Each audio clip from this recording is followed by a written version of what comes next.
জন্য ইস্তিগফার করবেন, দোয়া করবেন, কোরআনুল কারীম থেকে আপনি তেলাওয়াত করে এটা তাদের রূহে আপনি সওয়াবটা বকশিশ করবেন। এটাই হলো শরীয়তের ফয়সালা। জোরে বলেন সুবহানাল্লাহ। তাহলে কোরআনুল কারীমের সূরা ফাতিহা পড়বেন, আপনি কবরস্থানে গিয়ে মা বাবার জন্য ফাতিহা পড়বেন, ইখলাস দোয়া করবেন, করা যাবে না, রাসূল কি নিষেধ করেছেন? সরাসরি হাদিস দেখেন, তাবরানী শরীফের মধ্যে আছে আল মুজামুল কাবির, ইমাম তাবরানী রাহিমাহুল্লাহ হাদিসটি এনেছেন। বাইহাকি শরীফের মধ্যে রাওয়াহুল বাইহাকি শুআবুল ঈমান কিতাবের মধ্যে এনেছেন। ইমাম বাইহাকি বলেছেন হাযা হাদিসুন হাসানুন সহিহ।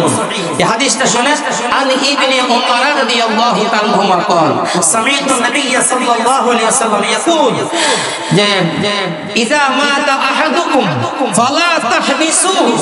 হযরত আব্দুল্লাহ ইবনে উমর বেটা আব্দুল্লাহ তিনি হাদিসটি বর্ণনা করছেন। তিনি বলেন আমি নবীকে বলতে শুনেছি আল্লাহ কি রাসূল ইরশাদ করেছেন কি ইযা মাতা আহাদুকুম, যখন তোমাদের কোন ব্যক্তি মারা যায় ফালা তাহবিসুহু, তোমরা ওই ব্যক্তিকে আটকিয়ে রাখো না।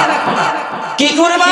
ওয়াসরাউ বিহি ইলা কবরি, যত দ্রুত পারো তোমরা তাকে কবরে নিয়ে যাও, দাফন করে দাও। সুবহানাল্লাহ। আমাদের দেশে একটা কথা আছে, অমুক আসবে অমুক আসবে তাকে ফ্রিজে ঢুকাও। কোথায় ঢুকাও? কথা বলেন আছে না?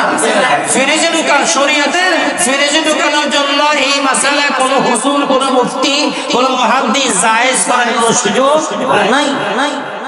আল্লাহ বলেন, রাসূল বলেন ফালা তাহবিসুহু, যখন লোক মারা গেছে তাকে আটকিয়ে রেখো না। কি করবা?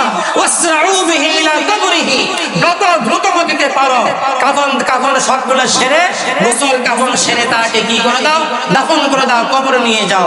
ওয়াল ইয়াকরা ইনদা রাসিহি, কবরে নেওয়ার পরে তোমরা তার মাথার পাশে বলো বিফাতিহাতিল কিতাব, কোরআনুল কারীমের সূরা ফাতিহা তার কবরের মাথার পাশে তোমরা পড়ো। জোরে বলেন সুবহানাল্লাহ। কি বারা সূরা ফাতিহা পড়ো কবরস্থানে। এবার বলেছেন ওয়াইন্দার জালাইহি বিখাতিমাতিল বাকারা, আর পায়ের পাশে যেখানে পা থাকবে ওই পায়ের ওখানে তোমরা কোরআনুল কারীমে সূরা বাকারার শেষ আয়াতগুলো সেখানে তোমরা পড়ো। সুবহানাল্লাহ। তাহলে দেখেন এই কথাটা সমস্ত মুহাদ্দিসিন কেরাম বলেছেন সূরা ফাতিহা পড়া অথবা সূরা বাকারা অনুবাদে আসছে সূরা বাকারার প্রথম অংশ পড়া মাথার পাশে, আর পায়ের পাশে সূরা বাকারা শেষ অংশ পড়া পায়ের পাশে। এই কথাটা এই সূরা ফাতিহা পড়ার কথা এসেছে। এই কথাটা শুধু দাফনের পরে না, অন্য সময় পর্যন্ত এই কথাটা, এটা হলো রাসূলের পাকের এমন একটা হাদিস যে হাদিস প্রথমত তিন প্রকার: হাদিসে মারফু, হাদিসে মাওকুফ, হাদিসে মাকতুব। আর এটা হলো হাদিসে মাওকুফের অন্তর্ভুক্ত। হাদিসে মাওকুফ কাকে বলা হয়? মা জা ফিল সাহাবা, যেই হাদিসটা সাহাবায়ে কেরাম থেকে আসছে, সাহাবায়ে কেরাম বর্ণনা করেছেন, ওই হাদিসকে হাদিসে মাওকুফ বলা হয়। সুবহানাল্লাহ বলেন। আবার এই হাদিস সম্পর্কে ইমাম তাবরানী রাহমাতুল্লাহ আলাইহি এবং কি ইমাম বাইহাকি তারা দুজনে বলেছেন হাদিসটা হলো হাসান পর্যায়ের হাদিস, সহিহ পর্যায়ের হাদিস। অর্থাৎ কবরস্থানে আপনি জিয়ারত করবেন, আপনি সূরা ফাতিহা পড়বেন, আপনি সেখানে আপনি সূরা বাকারার শেষ আয়াতগুলো পড়বেন, আপনি সেখানে আয়াতুল কুরসি পড়বেন, ওটা শরীয়তের নিষেধ নাই। এই ধরনের ফতোয়াবাজি যারা করবে তাদের এগুলো শুনে ঈমান, আমল, হারা আকীদা বরবাদ করার দরকার নাই।